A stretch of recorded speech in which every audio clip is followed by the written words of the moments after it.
All right, welcome everyone. Thanks for joining NCL Summer Live. I'm Franz Payer with Cyber Skyline, and we run the National Cyber League. In this series, we're going to be doing a deep dive into one topic at a time to help you prepare for the National Cyber League competition. As always, these episodes are for you, and so if you have any questions at all, please ask them in the chat. On today's Summer Live, we're going to be learning how to crack Wi-Fi passwords. So without further ado, let's just jump right into it.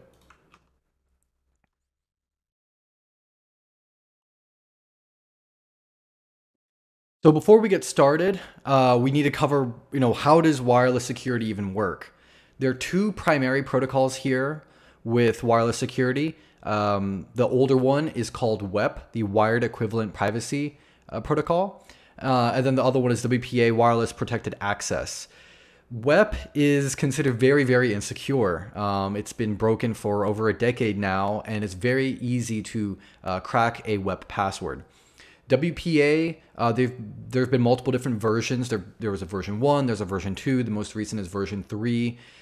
Version 1 and 2 are still pretty vulnerable to different attacks, and we're going to be going over that today. But in general, the idea with wireless security is whatever protocol, whether it's WEP or WPA, what is happening is that whatever data your computer is sending on the network before it comes out of your wireless transmitter, it's being encrypted using one of these different protocols.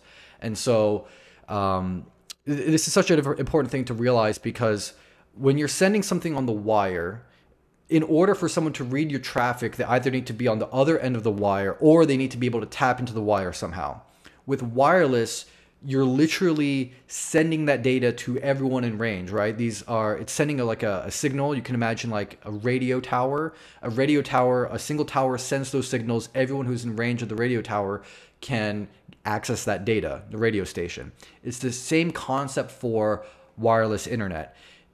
Your computer is sending a signal, or your phone or whatever device you have. It's sending a wireless signal that is being picked up by the router, and the opposite is true. The wireless router is sending a signal that is being picked up by your computer. But what this means is that anyone in between, or anyone who's in range of that signal, can actually see the data being sent. And that's why it's so important that this data is encrypted, because if you're logging into different websites, you're browsing the internet, people can see all of that traffic if they're within wireless range, if some sort of encryption or security is not being used here. Some important terms as well before we get into it. There are two primary terms that we'll be using today. One is access point. This is specifically referring to the device that is providing the wireless network. So this is your wireless router, for example. Another term is IV, or initialization vector. And this is a random value that is used to add randomness into the encryption process. The reason why this is important is because if you encrypt the same data twice and there isn't some sort of randomness being involved, then your output will be the same both times, which means that if someone could basically if someone can encrypt the same plain text twice and get the same output, it might be possible for them to guess what the key is to get that specific output. And we're going to be diving into this a little bit more as we go into cracking WEP. Before we go into cracking WEP, something that's going to be important is understanding what XOR is. And this is also known as exclusive OR, and there's this little symbol here. It's the circle with the cross in the middle. What XOR is, it's a math operator typically used for binary operations, and it takes in two values, either true or false, and it resolves to true if the values differ and resolves to false if they don't differ. And so breaking this down a little bit, imagine XOR as a different type of math operator. So you're probably familiar with plus, minus, multiply, divide. The concept is similar, where you have two inputs. If you're doing addition, for example, you might do 2 plus 2. 2 is the first input. Let's just say it's the A input. And then the second 2 is the B input. And you get an output, which is 4. Now, with binary math, you basically have two values. You have a 1 or a 0. And typically 1 means true and 0 means false. And so you will take in ones and zeros and you'll output ones or zeros. And there are different operators. XOR is one of those operators. And so I'll give you a couple of other examples. There's an OR operator, which states that if one of the two values is true, then the output is true. And just keep in mind that when I say true, I mean a 1 value, and when I say false, I mean a 0 value. These are interchangeable. There's also an AND operator, which states that both the inputs, both the A and the B input, must be true for the output to be true. So if you have the A input be true and the B input be false, then the output is false. If both A and B are true, then the output is true. If neither of them are true, then the output is false. So going through this XOR table, what I'm showing you is all the possible values that can be outputted when you only have true and false. So if you only have true and false, then if both values are false, both values are 0, then the output is 0. If the first input is 0 and the second input is 1, the first input is false and the second input is true, then the output is true. If you have the first input be true and the second input be false, it is true. And if both of them are true, then the output is false. So I don't know if me explaining this is going to be very helpful. I would just recommend like looking at the table and just understanding the pattern here. 0 and 0 is 0. If they're the same values, if A and B are the same, then the output is 0. If A and B are different, then the output is 1. That's all you need to know about XOR. There's this is going to come in handy because XOR is being used in the encryption algorithm for web, and we're going to discuss that in the next slide. So when you're cracking web, here's kind of the stages that that web is going through that allow you to kind of crack it. Basically, what happens is that the client encrypts the challenge text using an IV and an encryption key. And so during the authentication process, the router will send a challenge text, which would say, hey, if you know the password, encrypt the message using, encrypt this message using your password, and then send it back to me and I can verify that's correct. You can see here on the right side that there's two parts that are necessary for encrypting the message. There's an IV, that's the initialization vector, which is a random value. The router is going to choose that randomly and send that over. And there's also the key, which presumably you should know if you know the wireless password, right? And so what will happen is you type in your wireless password into your wireless settings. That's the key. The router will ask your computer, hey, encrypt this message using this IV and the key that you should already have.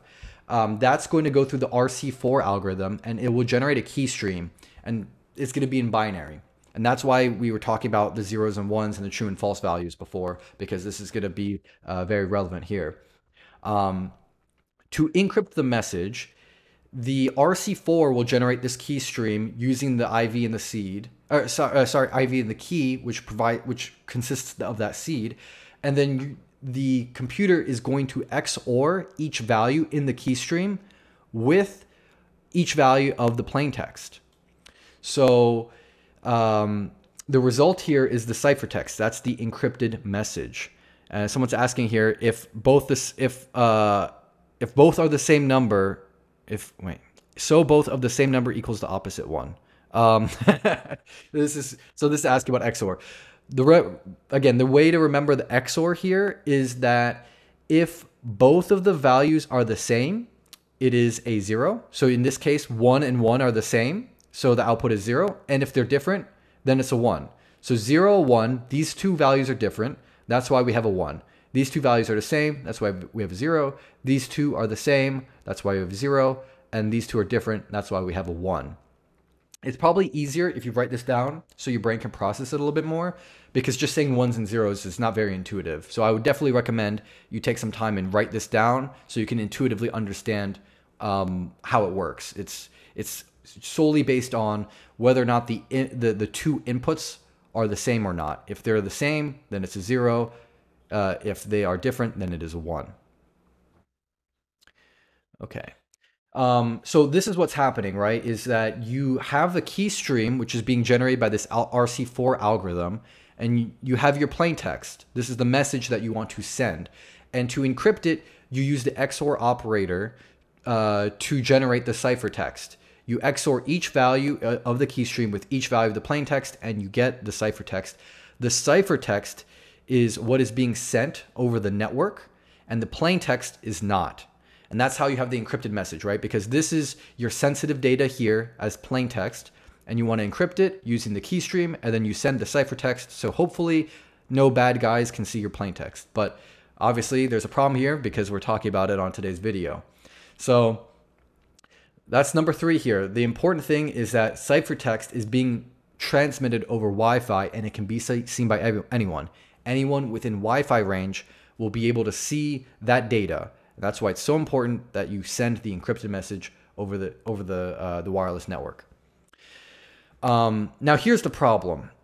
XOR is reversible, and I'll explain this with an example. But basically, if you XOR any of these 3 things, the A input, the B input, or the output, you will get the other one. So for example, if you do XOR with A and B, you will get the output. That is this example right here. This is input number 1, this is input number 2, input A, input B, and you get this output. But what can occur is if you have the output here and you have either one of these 2 inputs, you can get the other. So let's just say you had the ciphertext and you had the key stream. If you XOR the ciphertext and the key stream, you will get the plain text. If you have the plain text and the ciphertext and you XOR them together, you will get the key stream. Here is an example. Let's say that you have the ciphertext and the plain text, these 2, and you want to get the key stream. Let's XOR them together. So the plain text, let me start with ciphertext. The ciphertext is 1001. You can see here the ciphertext 1001. The plain text is 1100, and that's what we have over here. You can see that ciphertext on top, plain text on bottom. We're going to XOR them together. And oh, you can't see my cursor. Sorry about that. I'm pointing right now to this example on the bottom, where on the first line is the ciphertext. It's the copied 1001. The plain text is the copied 1100. If we XOR them together, you look at the key stream. 1 XORed with 1 is 0 because they are the same. 0 XORed with 1 is 1 because they're different. 0 XORed with 0 is 0 because they're the same. 1 XORed with 0 is 1 because they are different. So this is just walking through all 4 values of the key stream. When you XOR the ciphertext and the plain text together, you get 0101. And if you look back at the top graphic, these are the same values from the key stream. Please let me know if this requires additional explanation. What I'm just showing here is that I 100% recommend doing this on a piece of paper, looking and noticing that, like, okay, the first values of the ciphertext and the plain text, because they're both the same, we get a 0. The second value, because they are different, you get a 1. The third, because they're the same, you get a 0. And the fourth, because they're different, you get a 1. And the end result here, when we do the XOR with the ciphertext and the plain text, is that we get the original key stream. And this is very critical, because if the attacker can obtain the plain text, then that means they can also get the key stream. The ciphertext the attacker will always have, because the ciphertext is what is being sent across the wireless network. And so if they can guess what the plain text is, and certain protocols like ARP are actually very predictable, and so if there is ARP traffic being sent across the network, then the attacker might be able to guess what the plain text is. And so if they have that guessed plain text and they know what the ciphertext is, they can then reassemble the key stream. And that's his last point here. By using XOR on the ciphertext and the plain text, you can obtain the key stream. And once you have the key stream, the only two values that generate the key stream are this IV and the seed, which go into RC4. And if you know what the IV is as well, because that's the IV is being sent over the network, you can actually see the IV. This IV is not encrypted. Then that means you can very easily guess the key and reduce the number of possible values that you need to guess, because normally you would need to guess the IV and the key, but because the IV is in plain text, you can actually guess the key very easily. Another reason why this is so insecure is because the RC4 algorithm is very, very easy to brute force. And by easy to brute force, it means that there are properties about this algorithm where it's very computationally very computationally easy to brute force it. There are some algorithms which basically require more math, and more math means that your computer has to work harder. And so your computer will be able to guess fewer keys if it's got a harder algorithm versus an easier algorithm. And RC4 is a very easy algorithm. With cracking WPA, the way that you do it is you just brute force it. And so you just keep guessing different values. You typically want a word list of predefined values so that you can actually, not be there all day. There's so many different possible combinations that, like, if you had a weak computer, you didn't have like a supercomputer, it would take you years to guess the password. And so you want to curate a word list which will make it a lot more likely that you will be able to guess the correct password. So this is just in theory how you crack WEP and how you crack WPA. You're probably interested in seeing how that works in practice. And so the next thing that we're going to do is we're going to transfer over to a Kali instance. And we're going to actually crack this ourselves. And so I'm going to switch over right now and log into my Kali box. And we will crack the WEP password first and then move on to WPA. And we're going to be using this tool called Aircrack NG. If you haven't heard of it, it comes pre-installed with Kali Linux. So that's very helpful if you have Kali. And it's probably the most common tool used for cracking wireless networks. And this is the challenge that we have right here. This is from the practice gym. You'll get access to this in 2 weeks when registration opens, and you'll have immediate access to the gym once you register for NCL. And what we've done is we've given you a handful of questions here and a packet capture for you to download and analyze. You can use CloudShark over here to answer some of these questions, but the actual cracking of the password, you can't use CloudShark for. You have to actually download it and use Aircrack to actually crack the password. So I've already downloaded this packet capture. It's in my downloads folder. I'm going to go through these questions and answer them. The first thing I'm going to do, though, which is the fun part, is cracking the wireless password. So with WEP, this is actually very, very easy. If I open the command line here and I go to my downloads folder, I can see that I have my pcap1.pcap. That's this file that I downloaded here.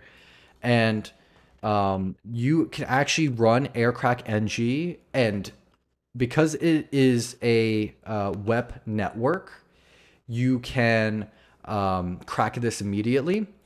And I'm just going to hit enter here. And you can see what it is doing is it is looking for basically a situation where there are two IVs that are causing a collision, which means we get the same ciphertext.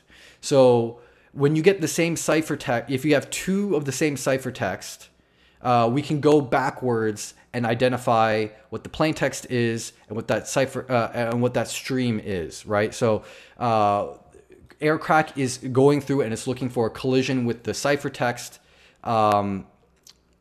Sorry, I need to provide a little bit more context here. Every single packet is being encrypted with a different IV, and I can actually show that here. If I go to WEP, let me pull up my notes here. So if I specifically search for WLAN WEP IV, I can actually see the IVs that are being sent across the network. So here's one IV here. If I go to this one here, you see the IV is it incremented by 1. It went up by 1. If I go to the next one, you see that's a different IV. So the IV is incrementing here. We need to get a combination of one known IV, the ciphertext, and the plaintext. And then when we have all of that, we can go and reverse engineer and figure out what the password is, the key, right? And so the easiest way to do this is if we get a collision, because every single message is being encrypted with a different IV. We are not actually sure what the plaintext is for any given message. So if we have two messages with the same IV and the same ciphertext, and they resolve to the same plaintext, we have everything that we need to crack the password. And so what we can do here is basically we're waiting for a collision. In this packet capture, this has already been done for us. And so when we ran the attack as the challenge creators making this challenge, we were capturing the network traffic and we were just waiting for two IVs to collide. We have the two of the same IVs. And when there was two of the same IVs, we could then get the combination of, okay, IV, plaintext, and ciphertext all together, and then obtain the key by brute forcing it. And that's what Aircrack is doing here, is that it found 14,000 IVs. There happened to be a collision in IVs, and we were then able to use the collision to use the XOR to then go back and obtain the key by reducing our possible guesses, so that this is something that we could crack in a very short amount of time. And so let me go back quickly to the graphic so that you can see this again.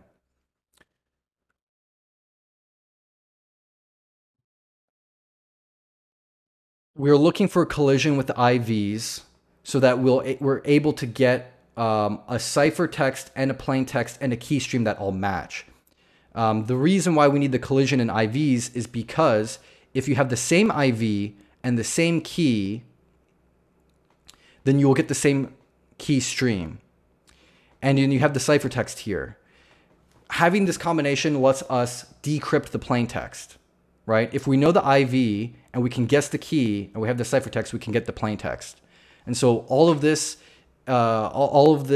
traffic within the packet capture is giving us more IVs so that there's a higher chance of a collision, and we guarantee that there was a collision in the packet capture so that you can run Aircrack, and Aircrack is able to guess the key because of that collision.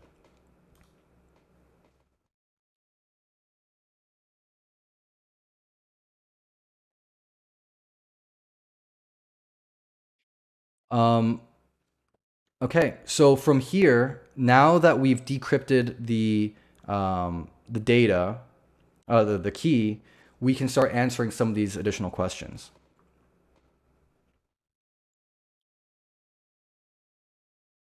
I'm going to quickly answer some of these questions before I move on, actually.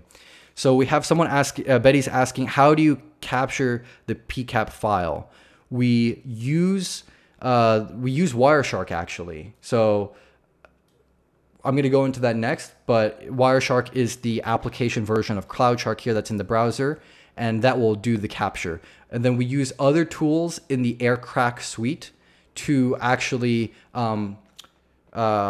insert some additional traffic that will generate more IVs in the data.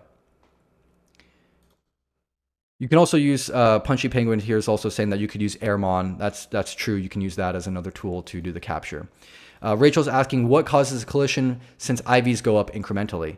What causes a collision is that there's only a certain number of possible combinations for an IV. And so if you just keep generating more and more traffic, eventually it will loop back around, or just by pure coincidence. Well, I mean, that's the gist of it, right? There's only so many possible IV combinations. Eventually, it will have to loop back around. And if you're the attacker and you listen to the original time that it showed up and then the repeated time that it showed up, you will be able to get that collision there. I know that there are other techniques. I'm not particularly familiar with this, but like there are other things that might cause the IV to be reused again. And a lot of this can be expedited by using the other Aircrack tools to attack the network. This is not something I'm particularly familiar with, but I know that you can actually cause the IV to repeat more frequently than just when it hits the limit.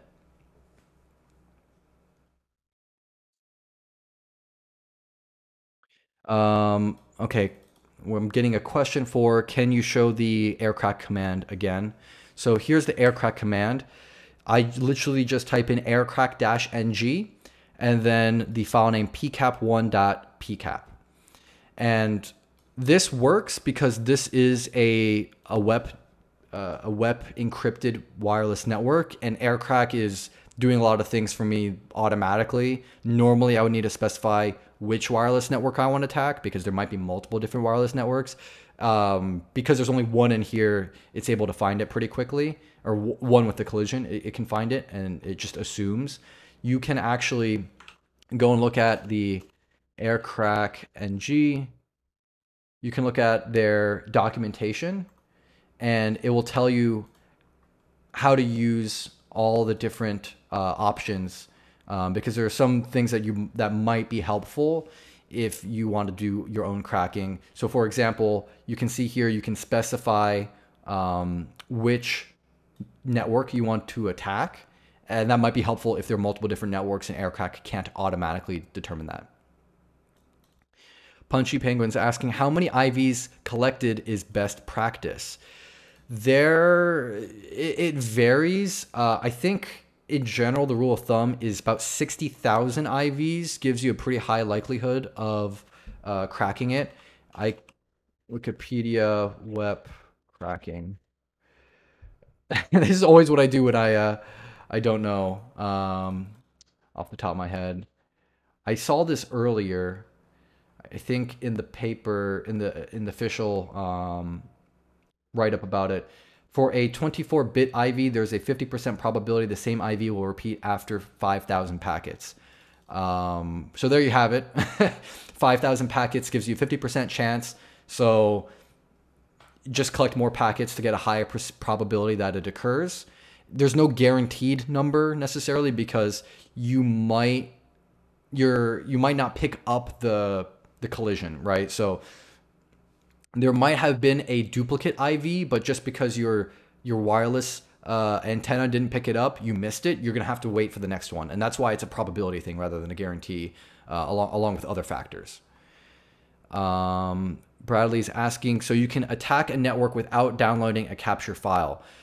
You can. So for NCL, because it's not really easy over kind of the internet to have you attack a physical wireless network. We do the capture for you and we give that to you. But you can buy the hardware. You can buy something called an alpha card off Amazon. It's like, I think you can get for like B&G networks, if you have like a wireless, older wireless router that supports B&G networks. Actually, I think modern wireless routers still support B&G networks. You can use that to test it out, like create a test network, put it in web mode, put it in secure key length, and try that out using the alpha card. You need specialized hardware for this because it will require something called packet injection, where you as the attacker can inject packets to generate more traffic so you can increase your odds. You also need to have a wireless card or wireless device that has drivers that support something called promiscuous mode, which basically means that you can listen to traffic that isn't meant for you. So by default, the drivers are basically the code that tells the computer how to operate hardware.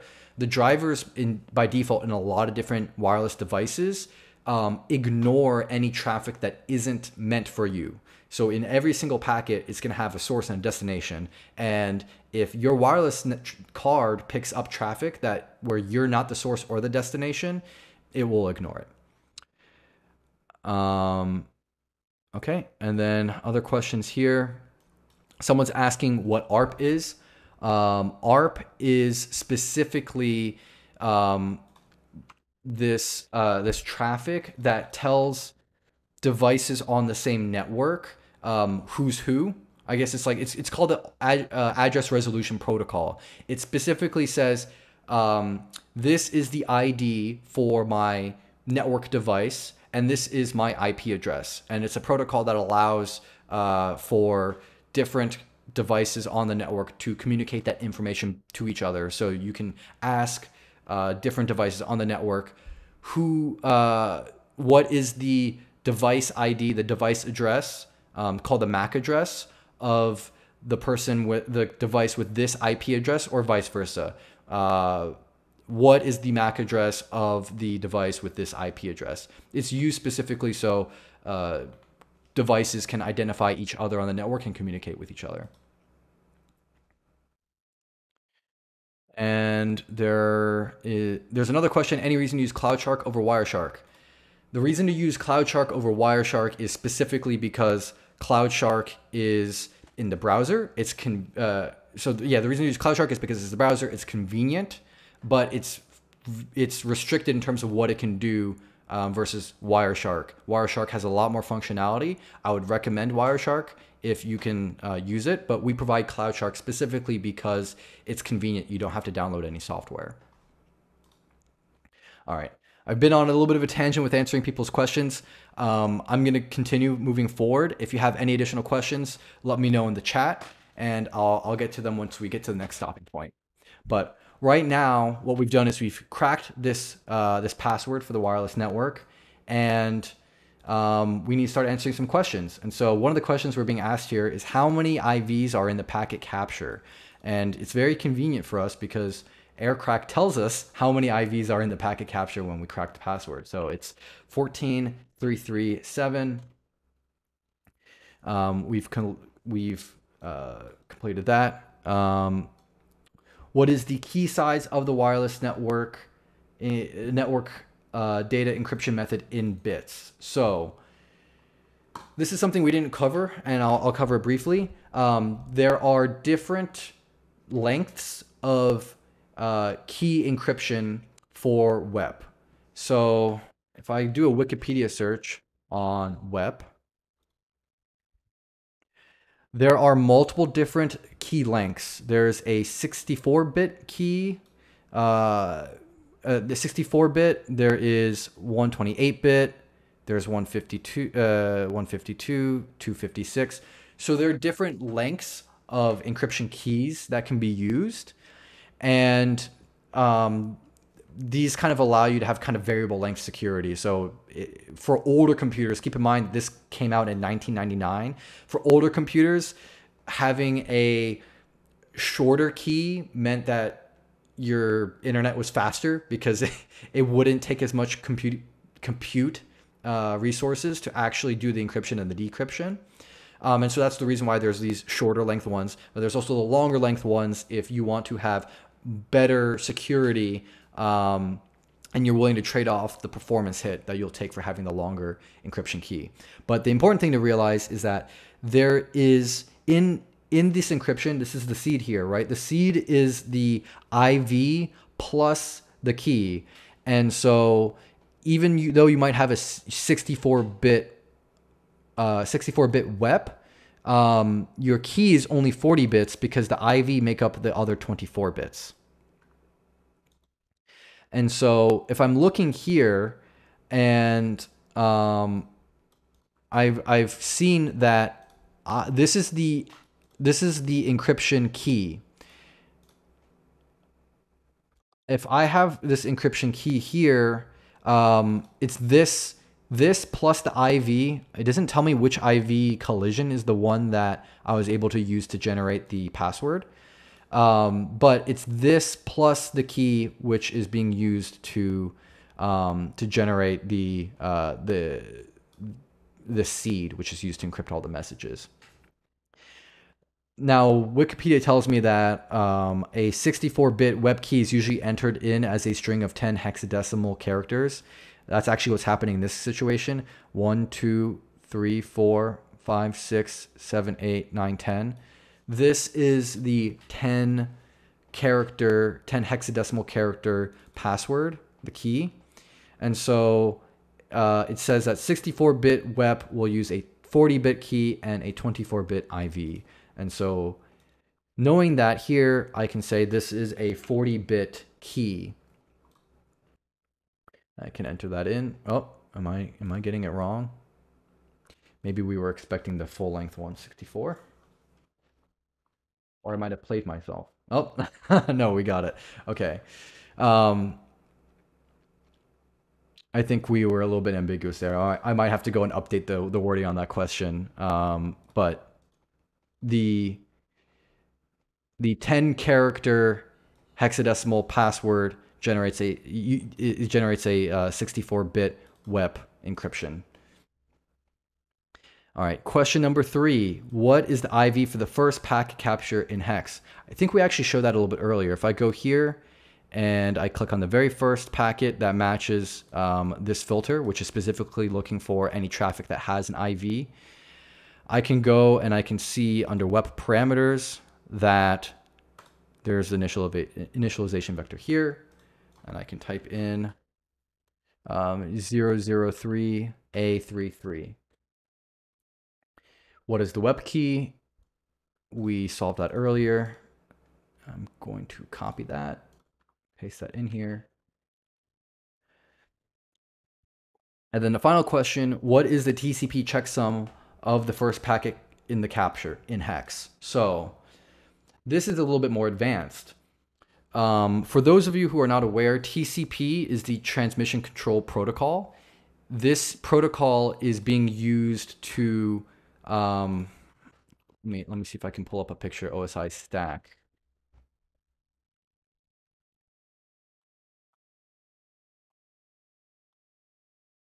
Okay, so this is part of the OSI stack. Basically, when you send data, there are protocols on top of protocols on top of protocols that actually get your data to where it needs to go.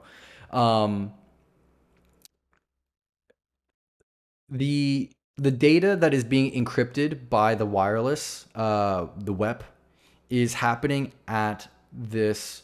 It's kind of happening at basically like the data and network layer. Sorry, actually, it's probably I want to make sure I get this correct. It's going to happen at the data link layer, which means that when you decrypt when you actually get wireless data and it's being unpackaged by the device, there's going to be other protocols underneath it. So let's just say that you wanted to visit a website using the Wi-Fi. Your data that you're sending across the network is going to be that HTTP, the web data, and then when that data is being sent, the TCP protocol is actually specifying how can I send this data reliably so that if some data goes missing, it gets resent, or if things come out of order, how do I reorder them back together? That's protocol that makes sure that that data is being sent reliably. And then on top of TCP is going to be your wireless standard, in which case this is IEEE 802.11. So I don't know if you've ever seen 802.11 being used to advertise Wi-Fi. That's the specific protocol that dictates how wireless transmission should happen. And so if you're able to decrypt the wireless traffic, you can then see all the data underneath it. So that's what we're looking at here. When we decrypt the ciphertext, we get the plain text. When you're sending network data, the plain text is going to be whatever that network data is. And that's going to be the unencrypted HTTP data, or it could be encrypted HTTPS data, or it could be FTP data, it could be whatever data. But that's the plain text.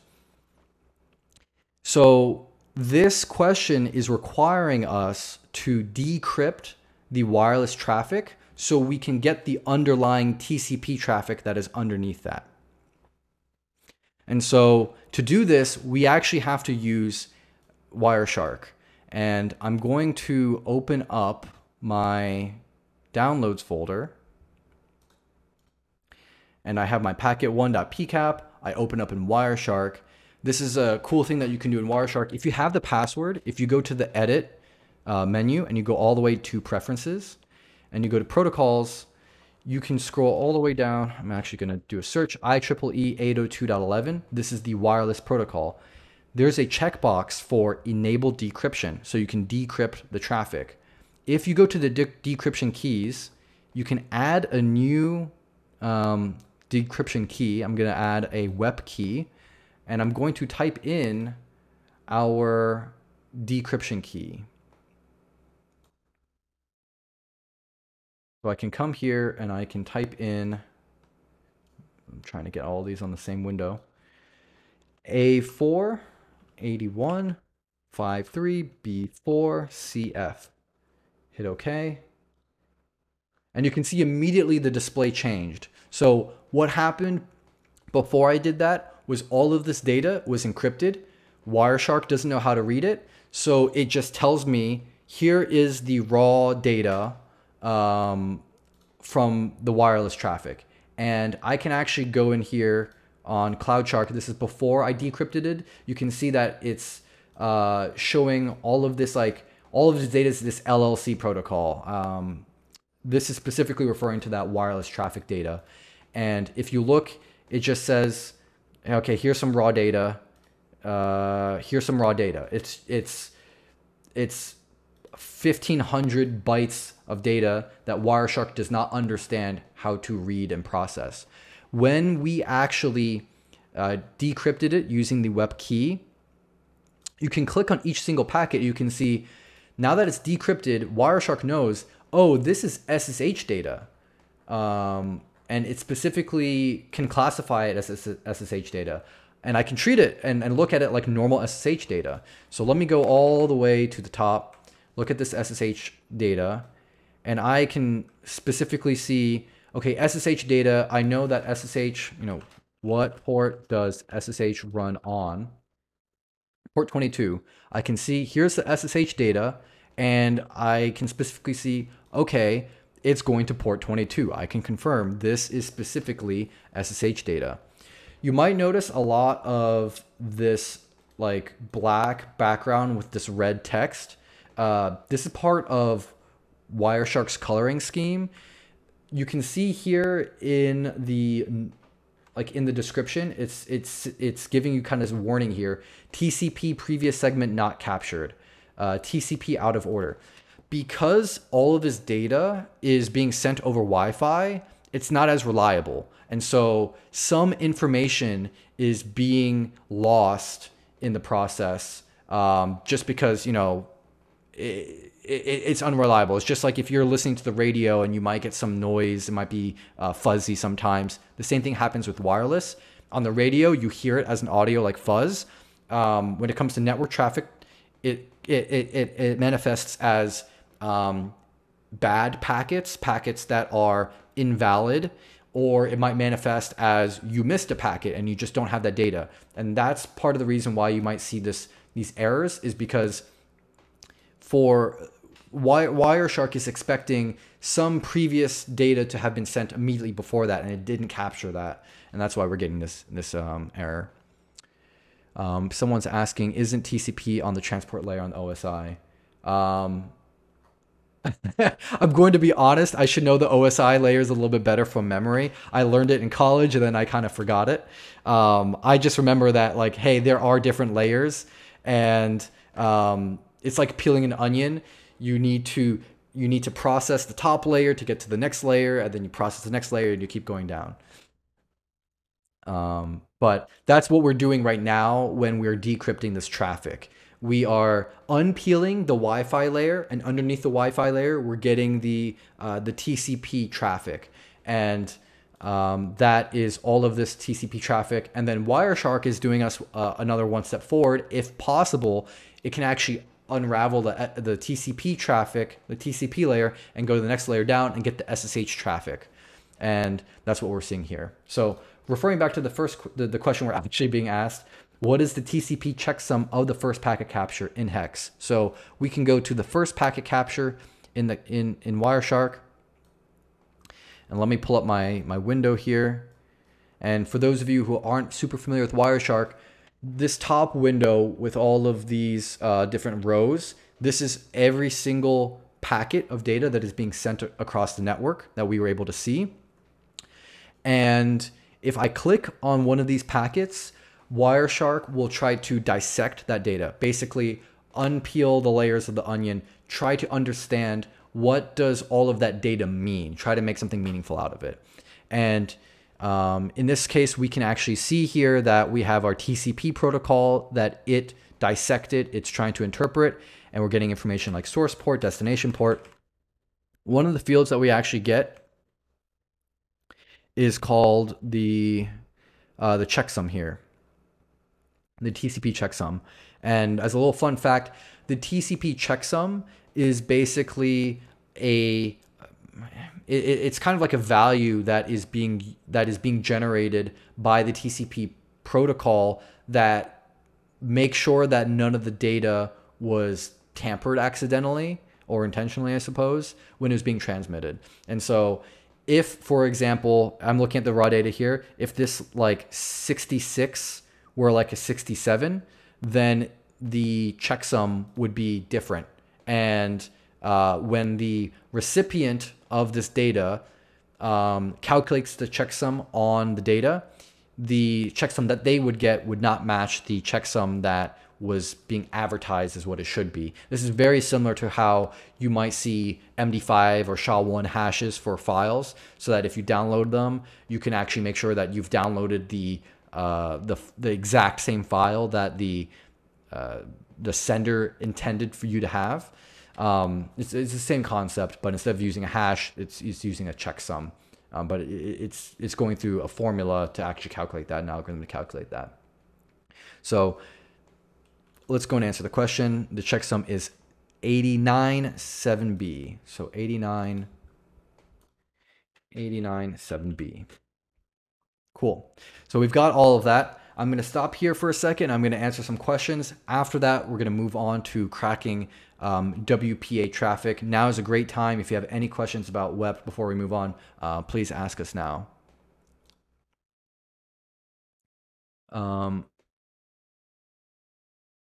Okay, so Abby is asking, don't we need to put our WLAN 0 into promiscuous mode before the attack? That is if you are running the attack yourself rather than being given the packet capture after the attack has run. And so normally you would get a wireless card, and I wish I had a prop here that would be nice to show. You would have a wireless card, you would connect it to your computer, you would run the attack, and part of that is putting your device into promiscuous mode, into monitor mode. These are kind of the same thing. Before you start the attack, you would need to do that. It doesn't necessarily have to be WLAN 0. You will see WLAN 0 used in a lot of documentation, specifically because that's the default ID on your computer when you plug it in Linux. So it will start with WLAN 0. If you had two cards, one would be WLAN 0, one would be WLAN 1, WLAN 0, 1, 2, 3, and so forth. So you'll see in a lot of documentation WLAN 0 because usually you don't have multiple different wireless adapters being used at the same time to do this.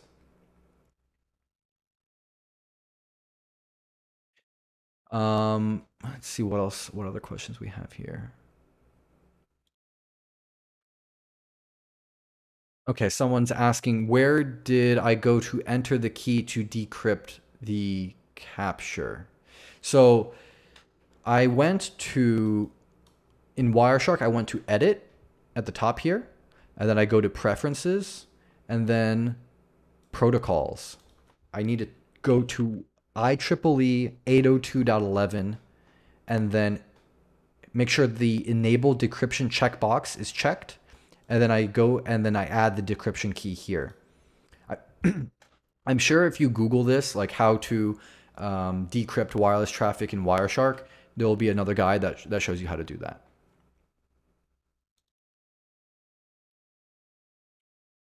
All right, I'm going to move on to cracking the WPA traffic now. Actually, yeah, I'll move on to cracking that now. Um, I'm going to skip a lot of this just, with the amount of time that we have, and I'm just going to go straight to actually just going and cracking the password. And so I've already downloaded it in my downloads folder. I have this pcap3.capture. And what I said specifically is you probably want a word list. Otherwise, your computer will be here all day just guessing random passwords. I cheat a little bit because I know what the password is. So I put it, it's the only thing in the word list right now. But that's just because I don't want to have a 5-minute stream or a 10-minute stream of just us waiting for the computer to guess passwords. The concept is exactly the same. I'm just cheating a little bit because I have the password.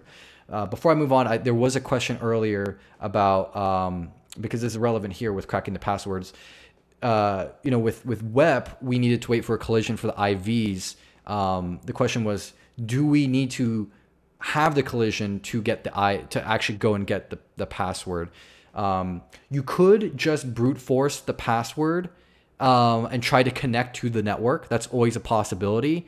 It's going to be slower, and you can't do it offline per se. If that's what you're attempting, basically you can't check your work unless you have that collision.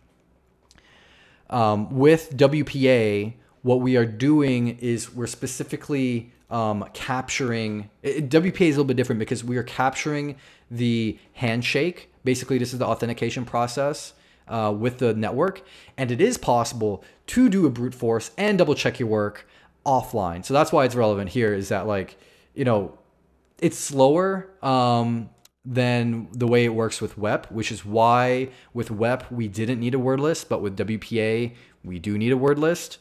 And especially because there's way more possible values with WPA than there are with WEP. And so this is not guaranteed to work.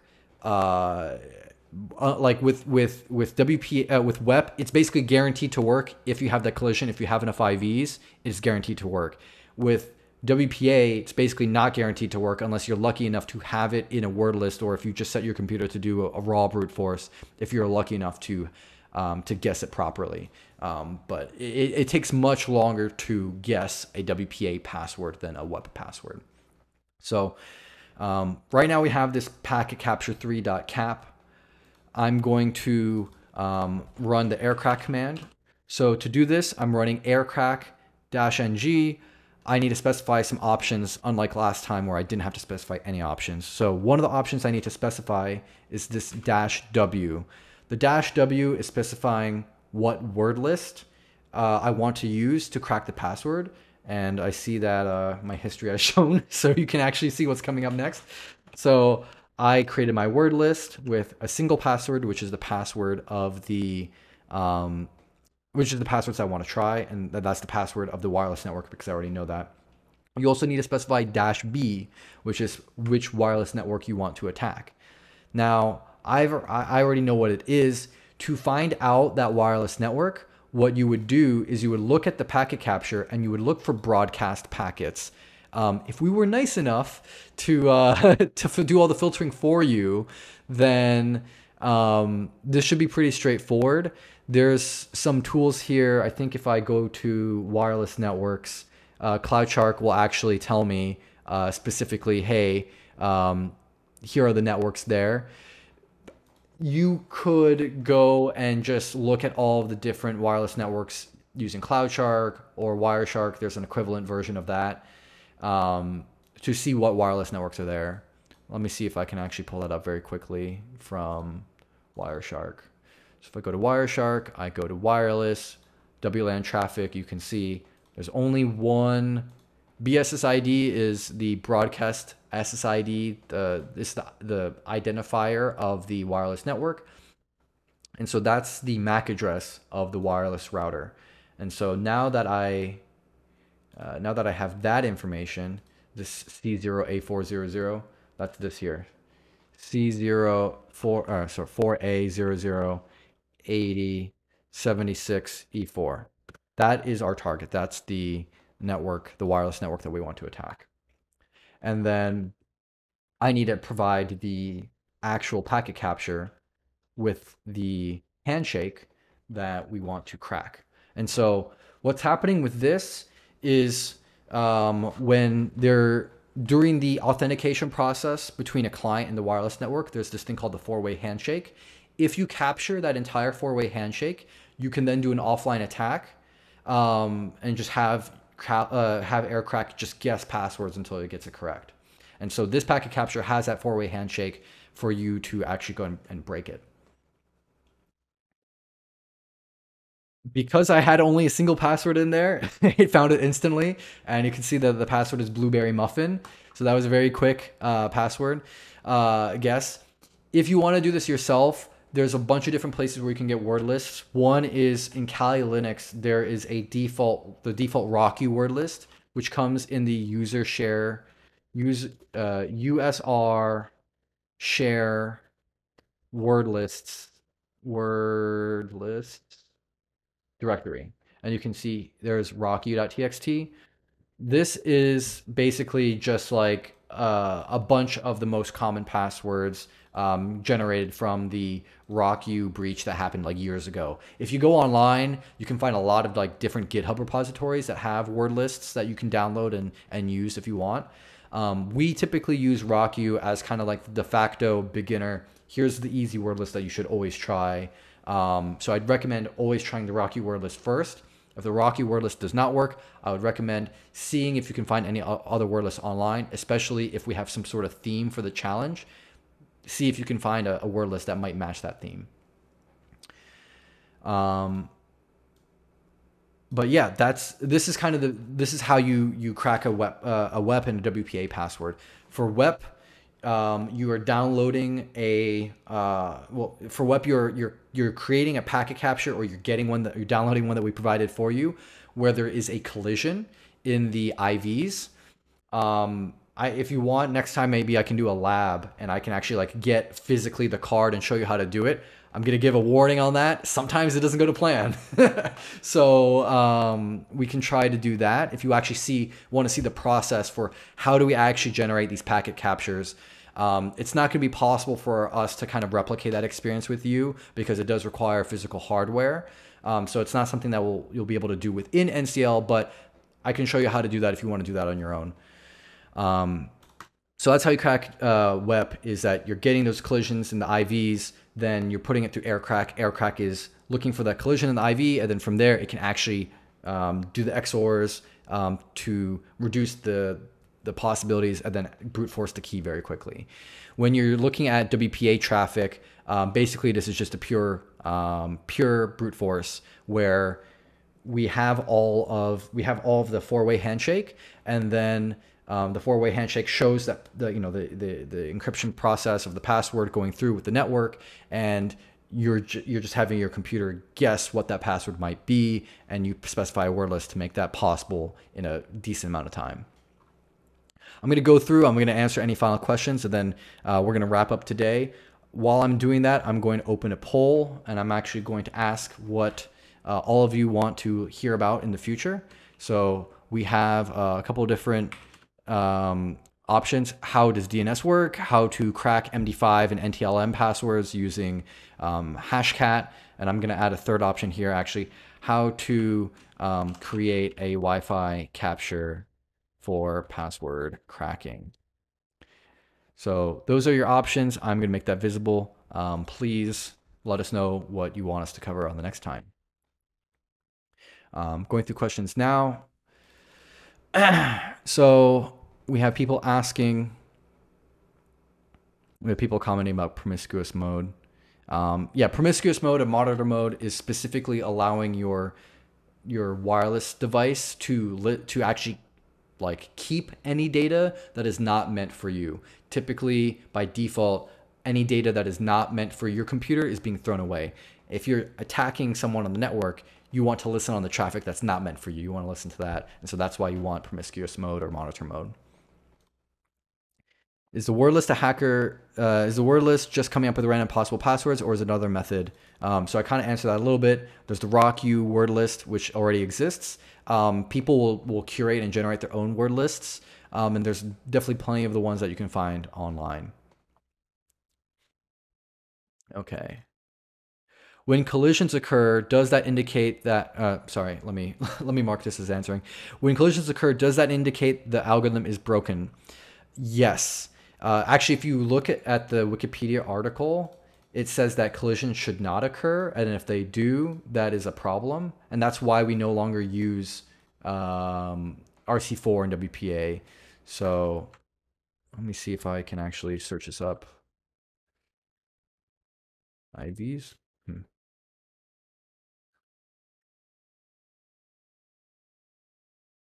I don't think it's on the Wikipedia article. I saw this somewhere else, but basically, if the IV can be duplicated, if it can happen twice, the protocol is broken. And the reason why this exists still is because it was made in 1999, and there are still some networks that are still using it today. Hopefully, this will get phased out. I think, past 20 years, we're getting to the end of this.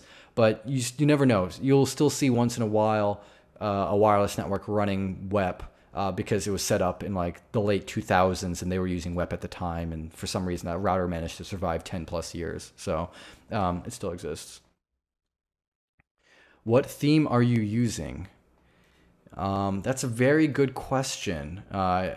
This is the standard like Kali setup that you can get if you download a VMware image from their website. So I'm not entirely sure, but if you want it, I just check out the default one on the Kali downloads.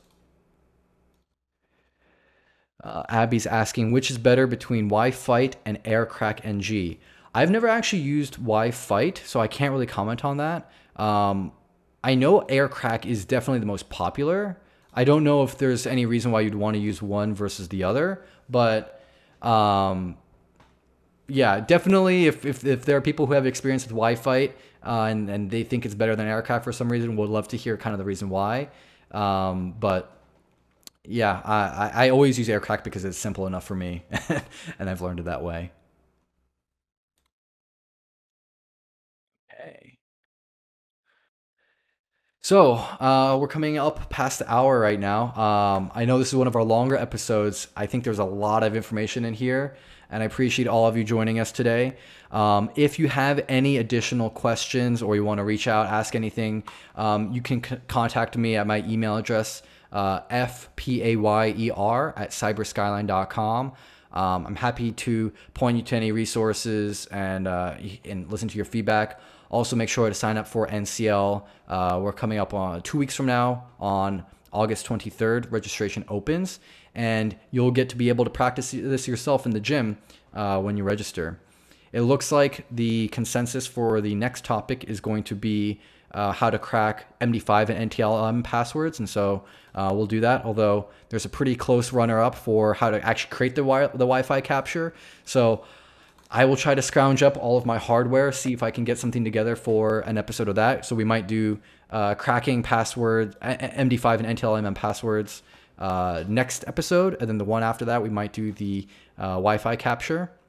But once again, appreciate everyone for joining us today. If you have any other suggestions and ideas, just let us know in the chat. We'll be able to see this even after the chat ends. And yeah, enjoy the rest of your week and have a nice day. Thank you all.